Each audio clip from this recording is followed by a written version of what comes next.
क्या आपने कभी सोचा है कि गणेश जी के पीछे क्या है? यानी गणेश जी की पीठ के पीछे क्या है? इस प्रश्न के उत्तर में यही कहा जाता है कि भगवान गणेश का दर्शन पीछे की ओर से करना यानी उनकी पीठ की ओर से करना वर्जित है।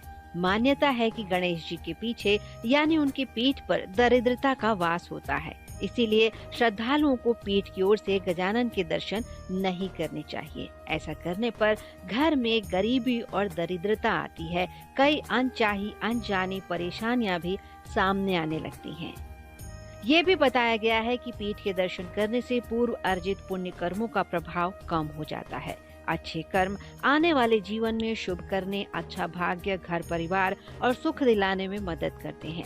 अगर जीवन में पुण्य बनाए रखना चाहते हैं तो किसी भी देवी देवता के दर्शन सामने से करें। पूजा पाठ से विषम परिस्थितियों से भी मुक्ति पाई जा सकती है, इसमें कोई दो राय नहीं। लेकिन कर्म के साथ साथ भाग्य का होना भी जरूरी है। भाग्य साथ हो तो सफलता भी मिलती है और खुशियां भी मिलती हैं। और भाग्योदय के लिए ग्रहों को मनाएं या शुभ फल पाने के लिए देवी देवताओं का पूजन करें। और उसमें भी भगवान गणेश का पूजन विशेष फलदायक होता है, क्योंकि वे प्रथम पूज्य हैं, विघ्न विनाशक हैं। उनकी पूजा से हर काम में सफलता की संभावना बढ़ जाती है। जैसे शुद्ध वस्त्र धारण करके नहा खरी मंदिर जाने का नियम है, उसी प्रकार भगवान के दर्शन भी सामने की ओर से करें, क्योंकि पीठ दिखाना भी कायरता मानी जाती है। गणेश जी के विभिन्न अंगों में देवी देवताओं का वास माना जाता है। उनकी सूंड पर धर्म विद्यमान होता है, उनके कानों पर ऋचाएं होती हैं, दाएं हाथ में वर, बाएं हाथ में अन्न, पेट में समृद्धि, नाभि में ब्रह्मांड, आँखों में लक्ष्य, पैरों में सातों लोक और मस्तक में ब्रह्मलोक विद्यमान है। गणेश जी के सामने से दर्शन करने पर इनके दर्शन, सुख, शांति और समृद्धि सब कुछ एक साथ मिलता है। और भगवान भी देखते हैं कि उनका कौन सा भक्त सामने है। अगर कोई व्यक्ति गणेश जी के पीठ का दर्शन करता है तो उसे पीड़ाओं से गुजरना पड़ता है। इस कारण से कोई भी उनकी पीठ नहीं देखना चाहता।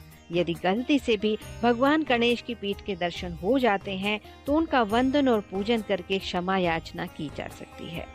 वास्तुशास्त्र के अनुसार मुख्य द्वार पर भी गणेश जी की दो प्रतिमाएं इस प्रकार लगानी चाहिए कि एक की नजर अंदर पड़े तो दूसरी की नजर बाहर की ओर रहे और दोनों की पीठ एक दूसरी मूर्ति या तस्वीर की ओर रहे।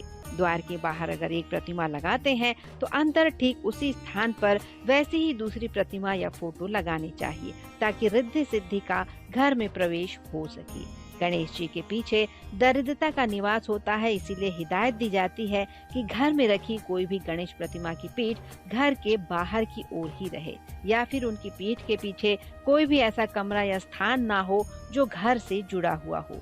घर और किसी भी प्रतिष्ठान की ओर गणेश जी की पीठ होने से बरकत खत्म होती है और कामों में बाधा आती है।